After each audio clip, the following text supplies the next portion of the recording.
Hey, what's up guys?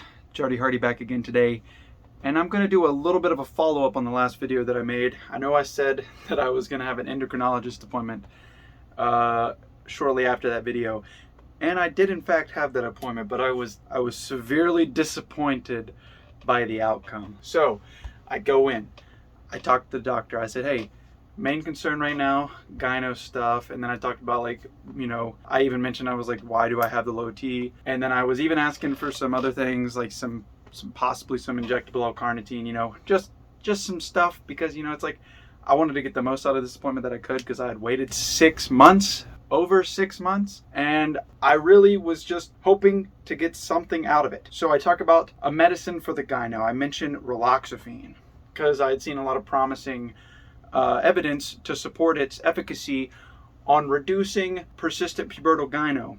And Derek from More Plates Per Dates, again, has a few videos on there with people successfully trying this stuff and it removing the gyno without any serious deleterious outcomes. And I'm sick of it. She says, I only follow the endocrinology board, so I will look deeper into this stuff and see if they recommend it. And if they don't, then we will probably just have to move you on to surgery, because that's really the only option. The only option. Oh, what do you mean? It's not the only option. It's not the only option. It's just these goofball doctors don't want to be on the cutting edge of anything because they're scared. Or it doesn't make enough money. We all know everything's about the money in this world. Anyway, that's besides the point. That was what really got me. So they scheduled me for a phone appointment almost 2 months from now in late July, like at the very end of the month. So I gotta wait for that, and it's a phone consultation, so who even knows what's gonna come out of that. She's probably just gonna tell me, no, I don't like the idea of raloxifene. It doesn't sound very good, bro. It just doesn't sound very good. It's like, okay, fine, whatever. Anyway, and then she's like, with the low T, it could just be because of the time you took the test or the fact that you weren't fasting. So we'll probably schedule you for some blood work where you're fasted early in the morning to get the best results. And I'm like, okay, fine, whatever. That's good. I'm fine with doing more blood work. That makes sense. It makes sense. Fine. That's about the only good thing to come out of it, really.